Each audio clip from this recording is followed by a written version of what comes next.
ایک اور شبہ، حضرت عمر بن الخطاب رضی اللہ تعالیٰ عنہ کا زمانہ ہے، رات کو رمضان کے مہینے میں وہ اپنے خزانچی کے ساتھ، جو بیت المال کا خزانچی تھا، اس کے ساتھ دورے پر نکلے. چلتے چلتے نبی سے بھی گزر ہوا، وہاں پر دیکھا آپ نے کہ ایک قاری پڑھ رہا ہے، اس کے پیچھے 2 آدمی ہیں، کسی کے پاس پیچھے 4 آدمی ہیں، کسی کے پیچھے 6 آدمی ہیں، کوئی آدمی اکیلا ہی پڑھ رہا ہے. مسجد نبی میں 10 یوں امام بنے ہوئے ہیں اور سب لوگ زور زور سے پڑھ رہے ہیں، کوئی کسی کی نہیں سن رہا. آپ نے کہا یہ تو بہت برا ہو رہا ہے.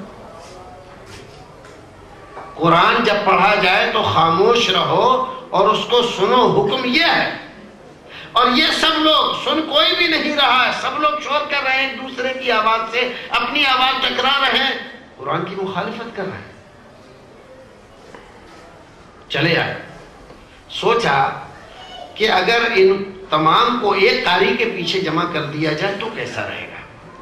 دوسرے دن صحابہ کرام رضوان اللہ تعالی علیہم اجمعین کے اس گروہ سے جو اصحاب شورا کہلاتے تھے ان کو جمع کیا اور ان کے سامنے ذکر کیا. رات مسجد نبوی میں گیا تھا، ایسا ایسا میں نے دیکھا، کیا رائے ہے آپ کی؟ اگر میں ان تمام کو ایک قاری کے پیچھے جمع کر دوں، ایک قاری تلاوت کرے باقی سارے لوگ سنے اس کے پیچھے، تو کیسا رہے گا؟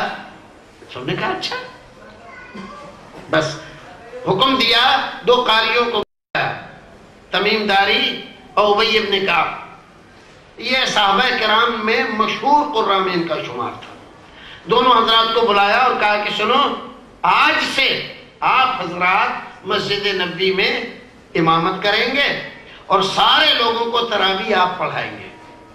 اس روایت میں یہ بھی تذکرہ ہے کہ 8 رکعت پڑھائیں گے.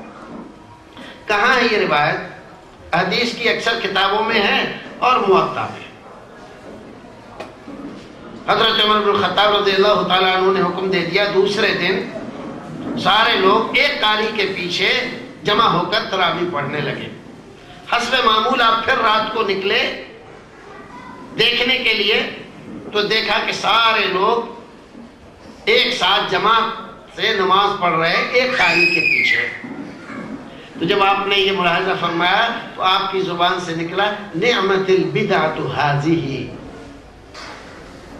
نعمت البدعۃ ھذہ، یہ کتنی اچھی بدعت ہے. یہاں بدعت کا ترجمہ ہم نے بدعت کر دیا. کیوں؟ اس لیے کہ ہمارے بھائیوں کا استدلال اسی سے، ورنہ ان کے کہنے کا مطلب تھا کہ یہ نیا طریقہ کل کے مقابلے میں کتنا اچھا ہے. ہمارے بھائی اس سے استدلال کرتے ہیں کہ نہیں، بدعت حسنہ ہے، کیونکہ حضرت عمر نے کہا، کیا کہا؟ نعمت البدعۃ ھذہ. تو انہوں نے بدعت حسنہ کہاں کہا؟ پھر اس سارے واقعے کو نظر انداز کر دینا جس چیز کو انہوں نے کہا، اور اس سے ایک نئی چیز نکال لینا، یہ اللہ سے ڈرنے کی چیز ہے.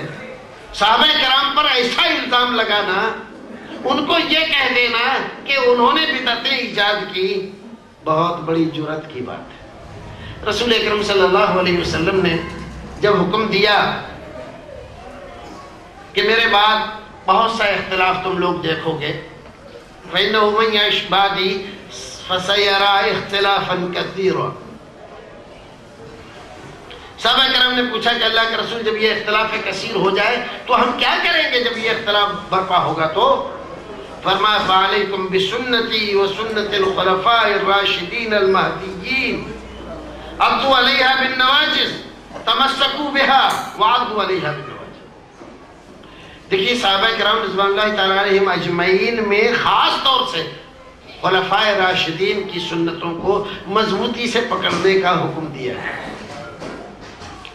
آج ہمارے بھائی یہ سوچ رہے ہیں کہ جیسے خلفاء راشدین نے، اگر بفرض محال مان لیا جائے کہ یہ نئی چیز نکالی تھی انہوں نے، حالانکہ نئی چیز نہیں نکالی، اگر ہم تسلیم کر لیں تھوڑی دیر کے لیے تو جیسے ان کو اجازت تھی ویسے ہی ہمیں بھی اجازت ہے، ہم بھی کوئی چیز نکالیں تو لوگوں کو اس کو بھی ماننا چاہیے جیسے ان کی بات مان لی گئی.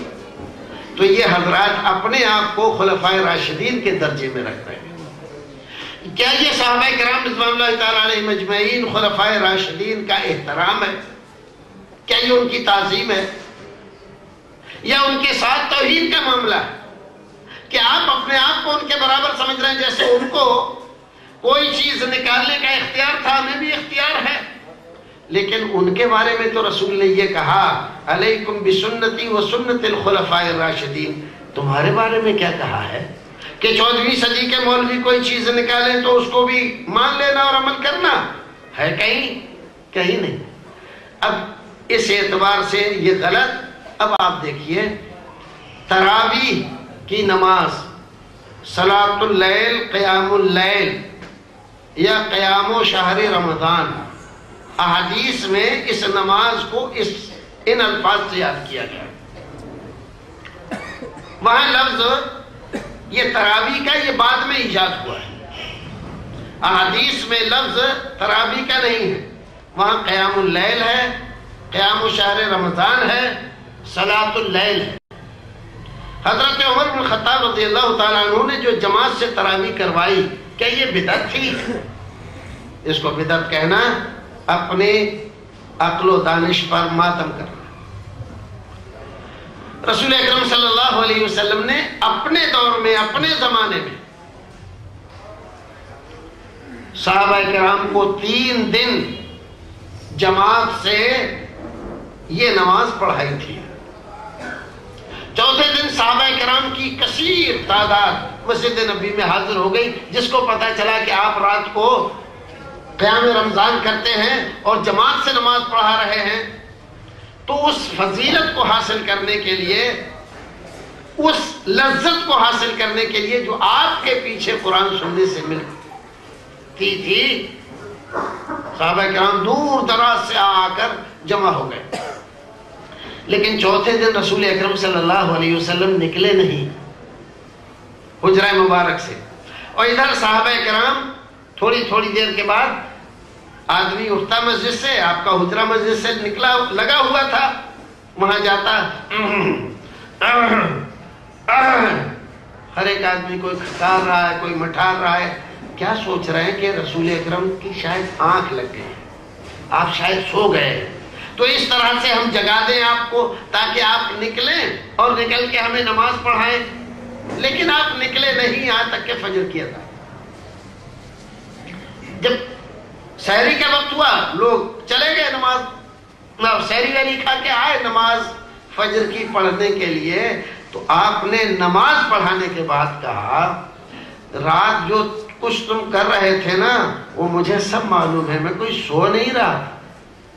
تم لوگ سوچ رہے تھے میں سو گیا تھا، میں سویا نہیں تھا. مجھے سب معلوم ہے جو کچھ تم کر رہے تھے، جو کھکار رہے تھے، مٹھار رہے تھے، کھانس رہے تھے، یہ سب میں دیکھ رہا تھا، سن رہا تھا. تو صحابہ کرام نے کہا کہ اللہ کے رسول پھر آپ نکلے کیوں نہیں؟ اگر جاگ رہے تھے تو ہم لوگ اتنی دور سے اس نماز کی فضیلت حاصل کرنے کے لیے آپ کے پیچھے آپ کی زبان مبارک سے قرآن شریف سننے کے لیے آکر ہوئے تھے، آپ آئے کیوں نہیں؟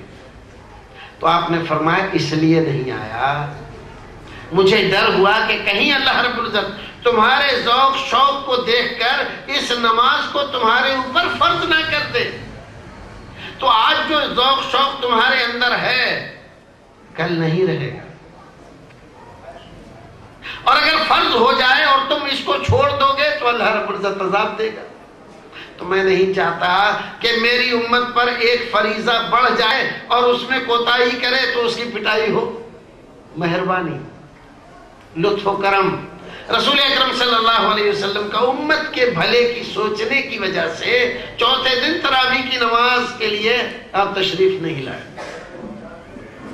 تو تراویح کی نماز جماعت سے پڑھنا نئی چیز نہیں ہے، وہ تو رسول اکرم نے اپنے زمانے میں اس کو مشروع کر دیا تھا. جاری اس لیے نہیں رکھا کہ ڈر تھا وحی نازل ہو رہی تھی کہیں فرض نہ ہو جائے. اور جب آپ کے وصال سے، آپ کے انتقال کی وجہ سے سلسلہ وحی منقطع ہو گیا، اب نہ کوئی نئی چیز فرض ہوتی ہے، نہ واجب ہوتی ہے، نہ مستحب ہوتی ہے، دین مکمل ہو گیا ہے، اب کوئی ڈر نہیں ہے. عمر بن الخطاب رضی اللہ تعالیٰ عنہ نے صحابہ کرام کو جماعت سے نماز رمضان تراوی پڑھنے کے لیے حکم دیا، اس پرانی چیز کو دوبارہ زندہ کیا، بدعت نہیں نکالی ہے۔ اس کو بدعت کہنا یا یہ کہنا کہ یہ بدعت عمری ہے، یہ حضرت عمر بن الخطاب رضی اللہ تعالیٰ عنہ کی شان میں گستاخی ہے، اور یہ بہت بڑی محرومی کی بات ہے۔ نہ یہ بدعت تھی، اور نہ حضرت عمر بن الخطاب رضی اللہ تعالیٰ عنہ نے نعوذ باللہ دین میں کوئی بدعت نکالی۔ کسی صحابی نے کوئی بدعت ایجاد نہیں کی، سارے صحابہ کرام بدعت کے شدید مخالف تھے۔